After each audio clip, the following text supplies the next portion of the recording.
Just एक second sir. हाँ हाँ, आप कर दीजिए sir. Okay, thank you so much. तो दोस्तों, आज हम बात करेंगे स्पॉन्सरशिप के बारे में।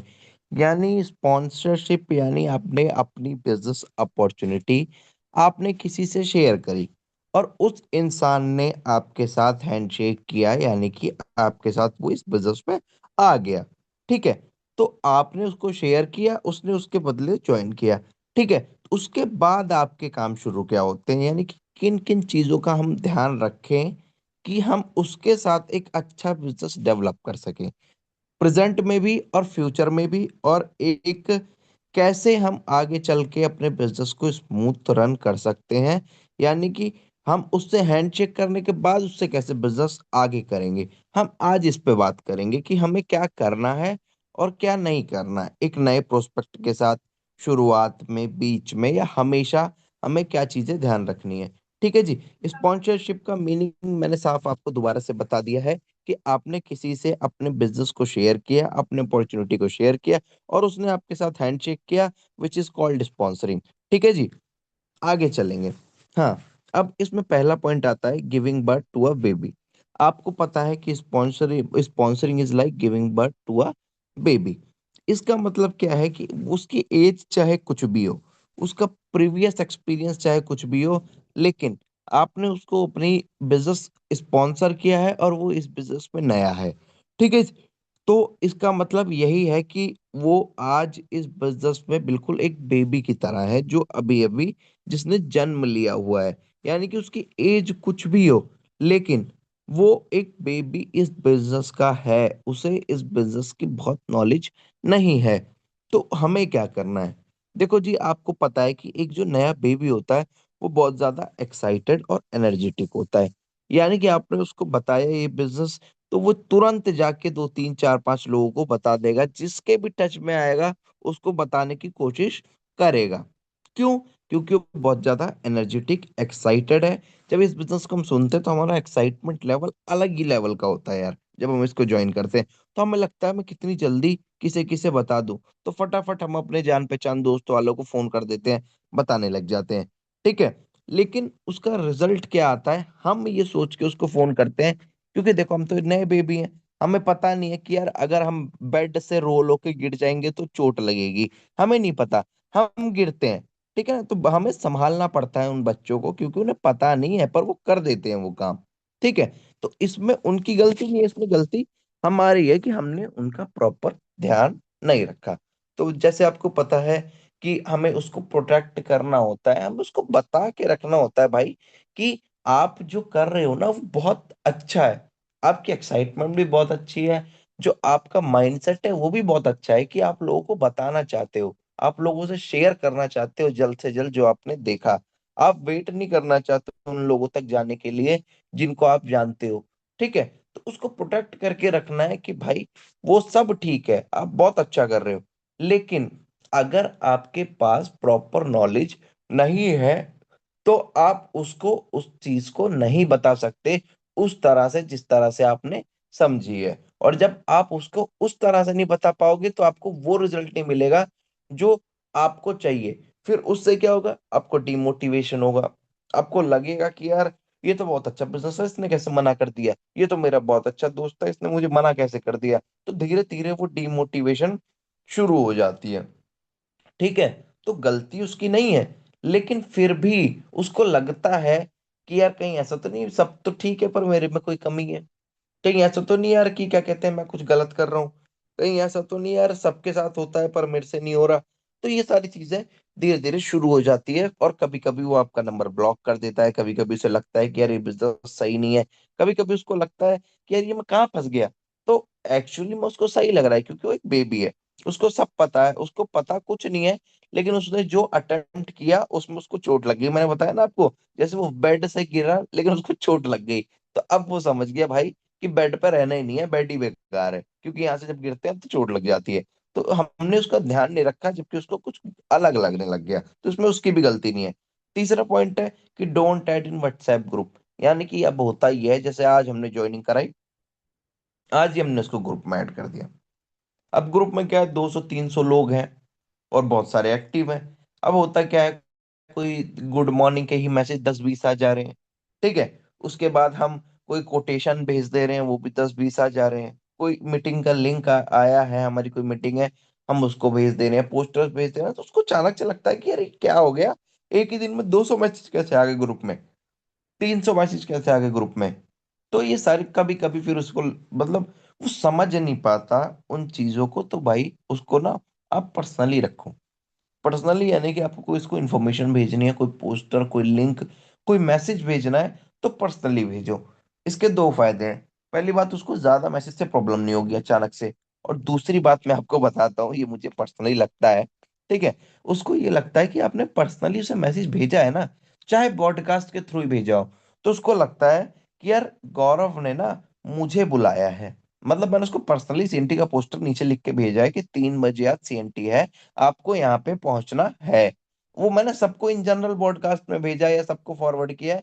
लेकिन उसको पर्सनली जब वो मैसेज मिलता है, तो उसको एक पर्सनल अटेंशन मिलती है कि यार ये इंसान, इसके लिए मैं बहुत इंपॉर्टेंट हूँ, इस इंसान के लिए मैं बहुत इंपॉर्टेंट हूँ, इसलिए इसने अपने बिजी शेड्यूल में से, अपनी पूरी टीम में से मुझे पर्सनल मैसेज किया है। नए इंसान को ऐसा लगता है। ठीक है। तो आपको इन चीजों का ध्यान रखना है कि भैया स्पॉन्सरिंग एक giving birth to a baby की तरह है, तो उसी बेबी की तरह आपको कंपेयर करके उसका उतना ही ख्याल रखना है जितना आप रखते हो। ठीक है। तो इसका ध्यान रखना है। और दूसरा पॉइंट क्या है, टेकिंग रिस्पॉन्सिबिलिटी। अब बात तो ठीक है, हमने उसको प्रोटेक्ट किया, लेकिन हमारी कुछ जिम्मेदारियां होती है, हमें उसकी जिम्मेदारी लेनी पड़ती है। हमें अपनी रिस्पॉन्सिबिलिटी को समझना चाहिए और साथ ही साथ में मानना भी चाहिए। क्योंकि कभी कभी वो अपनी तरफ से सही कर रहा होता है, लेकिन हम रिस्पॉन्सिबिलिटी नहीं लेते, तो हम तब भी उसके साथ बुरा करते हैं और अपने बिजनेस के साथ भी बुरा करते हैं। तो हमें जिम्मेदारी लेनी है, और जिम्मेदारी में करना क्या है, सबसे पहले भाई कम्युनिकेशन की जिम्मेदारी लेनी है कि आपको उससे कम्युनिकेशन गैप नहीं करना है। मान लो वो एक सीएनटी में नहीं आया, दो सीएनटी में नहीं आ पाया किसी भी वजह से, क्योंकि नया है, उसको सीएनटी या हमारे इवेंट्स की प्रॉपर वैल्यू नहीं पता। आपको पता है क्योंकि आपने उसके अंदर टाइम दिया है, आपने उसके अंदर आ आके खुद को बिठाया है वहां पे। शुरू में तो आपका मन भी नहीं करता होगा। ठीक है ना।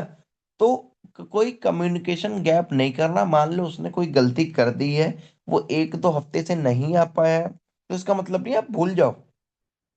भूल जाओ, आप बुलाओ ही ना। ठीक है। तो कोई भी प्रॉब्लम है, आप यार दिन में 2 मिनट निकाल के फोन कर लो कि सर कोई प्रॉब्लम तो नहीं है, आप सीएनटी में आजकल आते नहीं, ऐसा तो नहीं कोई प्रॉब्लम है जिसको मैं समझ ही नहीं पा रहा हूँ ना। सर ऐसा कोई प्रॉब्लम तो नहीं है जिससे मुझे टाइम नहीं मिला, मैंने आपसे बात नहीं करी तो आपने मुझे बताई नहीं। तो आप उससे पूछ सकते हो। तो उसकी जिम्मेदारी आपको लेनी पड़ेगी कि उसकी कोई भी प्रॉब्लम है तो उसका एक सॉल्वर बनना है। ठीक है। यहाँ पे लिखा है ना, बी अ सॉल्वर। अब होता क्या है, बहुत सारे लोग, उसने कोई प्रॉब्लम बताई, तो वो उसे लगता है कि चल ठीक है यार, आराम से फिर बात करेंगे, वो छोड़ देते हैं उसको उसकी हाल पे। मतलब कोई रीजन भी बताए हुए, यार छुट्टी नहीं मिल रही सर, बात ऐसी है कि यार मैं कुछ टाइम से इसलिए नहीं आ पा रहा हूँ क्योंकि मैंने कुछ लोगों को बताया है, उन्होंने मना कर दिया, कोई आता ही नहीं मेरे साथ, इसलिए मैं भी नहीं आता। तो उस टाइम पे आपको ठीक है नहीं बोलना कि हाँ चल ठीक है यार। आपको एक सॉल्वर बन के उसको एक अच्छा रिप्लाई देना है, जो वो सुनना चाहता है, जो उसके लिए अच्छा है, जो आपकी टीम के लिए अच्छा है, जो आपके लिए अच्छा है। तो भाई आपको जिम्मेदारी लेनी पड़ेगी, और हमेशा अगर वो जिम्मेदारी के अंदर हमें एक प्रॉब्लम सॉल्विंग एटीट्यूड रखना है कि उसकी कोई भी प्रॉब्लम हो, हम उसको सॉल्व करने की कोशिश करें और उससे रेगुलर बातचीत बनाए रखें, ताकि कम्युनिकेशन गैप ना हो और हमें कोई प्रॉब्लम भी इस वजह से ना आए। एकदम स्मूथ कम्युनिकेशन है तो कभी भी कोई सी प्रॉब्लम नहीं आएगी, अगर आप जिम्मेदारी लेते हैं तो। तीसरा जो पॉइंट है वो है ensure proper care to grow. यानी कि अब उसने ज्वाइन किया, आपने अपनी जिम्मेदारी भी ले ली। ठीक है। तो आपको करना क्या है, उसकी ग्रोथ के लिए आपको अलग अलग चीजें अरेंज करनी पड़ेगी। यानी कि उसकी ग्रोथ के लिए क्या क्या जरूरी है, क्या क्या इंपॉर्टेंट है, क्या क्या आपको क्या क्या अपनी भागीदारी देनी है उसकी ग्रोथ के लिए, आपको ये समझना पड़ेगा। ठीक है। तो सबसे पहले जैसे मैं बात बताता हूँ कि मेक देम इंडिपेंडेंट। यानी कि आपको उसको करना क्या है, उसकी ग्रोथ का जो सबसे बड़ा कारण हो आपको बनना है, वो बनाना है उसे इंडिपेंडेंट। यानी कि उसको खुद प्लान देना सिखाना है, उसको खुद मीटिंग में आना सिखाना है। कोई भी चीजें हो आपको, जैसे मान लो जिस चीज में भी आप सपोर्ट उसको करते हो, आपको उस चीज में उसको इंडिपेंडेंट बनाना है, ताकि वो बिना आपके भी उतना काम कर सके जितना इस बिजनेस को जरूरी है। यानी कि जितना रिक्वायरमेंट है हमारे बिजनेस की, उतना काम वो आपके बिना कर पाए, तो आप समझ जाना इंडिपेंडेंट है। ठीक है। यानी कि जैसे मीटिंग में आना वो सीख गया आपके बिना, वो प्लान दिखाना सीख गया आपके बिना, डेमो दिखाना सीख गया आपके बिना, लोगों के सवालों के जवाब देना सीख गया आपके बिना, और लोगों की ड्रीम बिल्डअप करना सीख गया आपके बिना, तो इसका मतलब वो इंडिपेंडेंट है। आपको इसका मतलब ये, आप यार बहुत सारे लोग सोचते हैं कि अगर इसने ज्यादा सीख लिया तो ये मेरी इज्जत नहीं करेगा। ठीक है। तो ऐसा साहब नहीं होता। वो आपका नाम हमेशा लेगा अगर आपने उसको सिखाया है तो। ठीक है। तो उसको इंडिपेंडेंट आपको बनाना है, जितनी जल्दी हो सके उतना इंडिपेंडेंट बनाना है, ताकि आपको आगे प्रॉब्लम ना आए। और साथ ही साथ में उसकी ग्रोथ के लिए जो चीजें जरूरी है, जैसे हम ऐसा कर सकते हैं कि हमने टीम मीटिंग करी। ठीक है। तो हमें पता चल गया कि किसको किस कौन सी ट्रेनिंग की जरूरत है। तो हम एक पेपर पे या खुद याद भी रख सकते हैं कि चलो इसको प्रोडक्ट, इसको लगता है प्रोडक्ट नहीं पता, तो आपको प्रोडक्ट की ट्रेनिंग अरेंज करवानी है कि यार प्रोडक्ट की ट्रेनिंग आए, तो उस इंसान को भेज दो कि यार आपको प्रोडक्ट की ट्रेनिंग में आना है। तो जो भी इवेंट्स लगे उसके अकॉर्डिंग कि उसको जरूरी है, उस इवेंट को ऑर्गेनाइज करवाना जरूरत पड़ने पे, और साथ ही साथ में अगर कहीं आपके आसपास वो इवेंट हो रहा है तो उसको उस चीज की इंफॉर्मेशन देना, जिसमें आपको लगे कि यार इसको इस इवेंट की जरूरत है, ताकि इसकी नॉलेज बढ़ सके।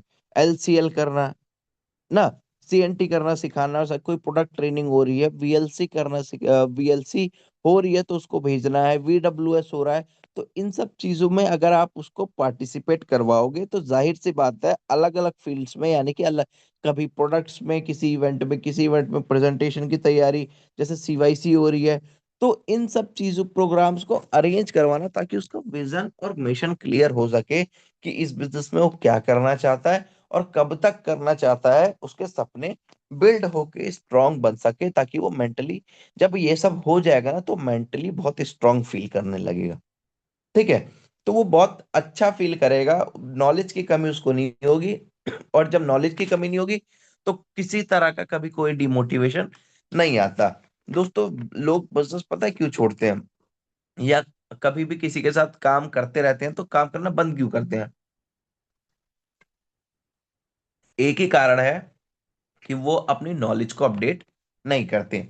जब नॉलेज को टाइम के साथ अपडेट नहीं करते, तो धीरे धीरे वो हेजिटेट करने लगते हैं लोगों के बीच में रहने में। और जब हेजिटेट करते हैं, तो वो धीरे धीरे खुद ही एक एक कदम पीछे हटा लेते हैं। तो आप, कहीं ऐसा तो नहीं हो रहा आपकी टीम में, तो आपको ध्यान रखना है, नॉलेज का कभी गैप आपकी टीम में नहीं होना चाहिए। ठीक है। तो आगे चलेंगे। अरेंज प्रॉपर नॉलेज, ये देखो जी, ये वही पॉइंट है, मैंने उसी में आपको थोड़ा सा इसको समझा दिया।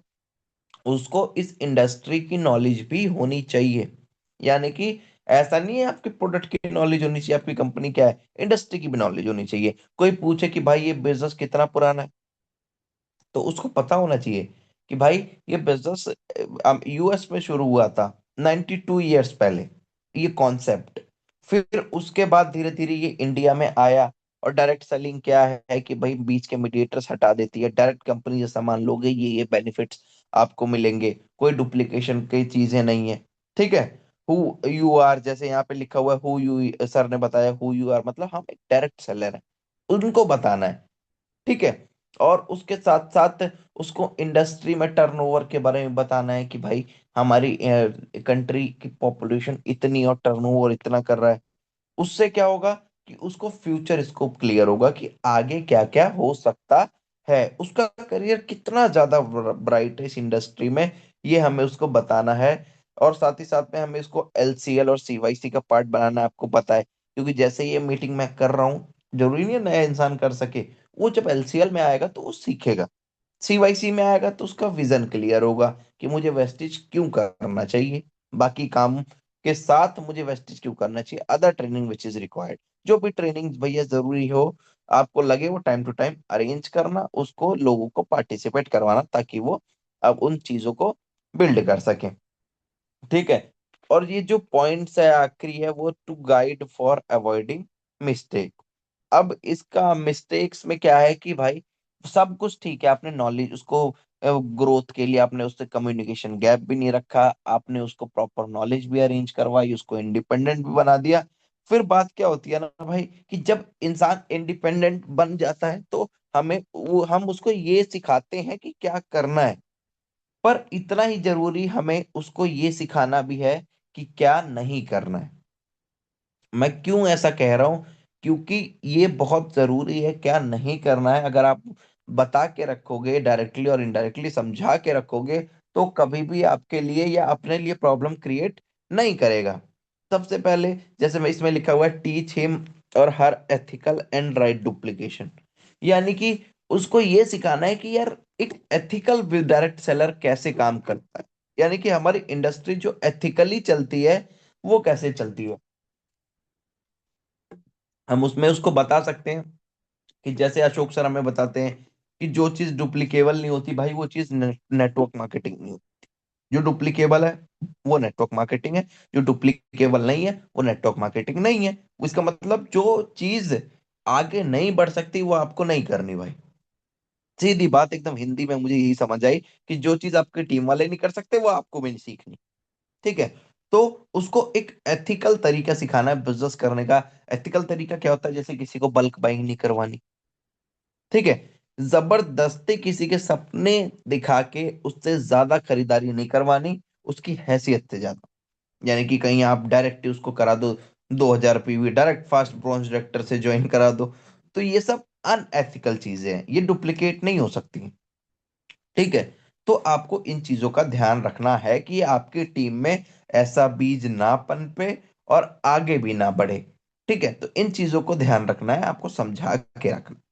दूसरी चीज क्या आती है, पावर ऑफ सबमिशन, यानी कि समर्पण की यार शक्ति होनी चाहिए। दिक्कत ना यही हो जाती है कि हम सब ठीक है, हम सीख लेते हैं, नॉलेज में भी आते हैं, हम ट्रेनिंग में भी आते हैं, जब थोड़ा सीख जाते हैं ना, उसके बाद हम नहीं सुनते भाई सब किसी की। हमसे सबमिशन किया ही नहीं जाता। ये एक बहुत बड़ी दिक्कत है। अब होता क्या है कि हमें लगता है कि यार जो मेरे अपलाइन ने बोला था, प्रोडक्ट प्रोडक्ट मुझे अच्छे से याद हो गया, उसने कहा था मार्केटिंग प्लान बहुत अच्छे से आ गया, उसने कहा था प्रोफाइल पता चल गया, उन्होंने कहा था कि प्रेजेंटेशन कर लेगा, हाँ मैं अच्छी कर लूंगा, और मुझे लगता है मैं उनसे भी अच्छी कर लूंगा। ये सब आने के बाद हमें ये लगता है कि भाई साहब अब जरूरत नहीं है उस इंसान की जिसने ये सब बोला था, अब मैं ही करूंगा जो करूंगा भाई, अब नहीं सुनूंगा किसी की। ठीक है। तो ये सबमिशन की कमी हो जाती है। और जहां सबमिशन की कमी हो जाती है, जाहिर सी बात है, आपने अपने डाउनलाइन को अपलाइन को सबमिशन नहीं कर रखा, आपका डाउनलाइन देख रहा है, और आपका डाउनलाइन देख रहा है कि आपने अपने अपलाइन को सबमिशन नहीं कर रखा, तो सीख तो कभी ना कभी वो भी जाएगा। ठीक है जी। जब वो सीख जाएगा तो आपको भी छोड़ देगा। तो ऐसे टीम गैप आने शुरू हो जाते हैं, बहुत सारी प्रॉब्लम्स क्रिएट होना शुरू हो जाती हैं। तो आपको हमेशा सबमिशन रखना है, चाहे कितनी भी आपको अच्छी प्रेजेंटेशन आ जाए, चाहे कितनी भी अच्छी आप बिजनेस को बिल्ड कर रहे हैं, बहुत अच्छे तरीके से कर रहे हैं, लेकिन अगर आप सबमिशन में है ना, तो मैं आपको बताता हूँ पर्सनली क्या होता है, कि आपको ऐसा फील होता है कि यार मेरी सफलता के पीछे ना कोई इंसान ऐसा है जो कभी इस चीज को खराब नहीं होने देगा। मुझे कोई भी प्रॉब्लम आएगी तो मेरा अपलाइन खड़ा है, मुझे टेंशन लेने की जरूरत नहीं है। कोई भी दिक्कत आएगी मैं उनसे पूछूंगा, तो है मेरे पीछे कोई यार, मेरी बहुत जो भी रिस्पॉन्सिबिलिटी है उसको निभाने के लिए मेरे साथ कोई और भी है। तो एक कॉन्फिडेंस सा फील होता है। जैसे होता क्या है कि कभी कभी मैं बताता हूँ, ऐसा होता है कि मुझे लगता है या हमें हमारी टीम को लगता है कि ये चीज कैसे होगी। ठीक है ना। तो हमसे जब खुद सॉल्यूशन नहीं निकलता, तो हम हमेशा अपने अपलाइन को फोन करते हैं कि सर ऐसी ऐसी बात है, अब करना क्या है। तो अब इसका मतलब हुआ क्या, कि हमसे तो सॉल्यूशन नहीं निकला पर उन्होंने सॉल्यूशन बताया। और कभी कभी ऐसा होता है, हमारी बड़ी प्रॉब्लम उनकी चुटकियों की बात होती है भाई, तुरंत सॉल्व हो जाती है। हाँ, और हम बड़ी देर से सोच रहे होते हैं कैसे होगा कैसे होगा, तुरंत सॉल्व हो जाता है। तो सबमिशन में हम रहेंगे तो हम प्रॉपर कॉन्फिडेंस में रहेंगे और हम कभी भी हमें इशू नहीं आएगा। अब अपलाइन एंड डाउनलाइन रिलेशनशिप हमें समझाना है। अपलाइन एंड डाउनलाइन का रिलेशनशिप यानी कि भाई अपलाइन भी उतना इंपॉर्टेंट है और डाउनलाइन भी उतना इंपॉर्टेंट है। अब ऐसा नहीं है कि आप जिस डाउनलाइन को सिखा दिया उसको छोड़ दो।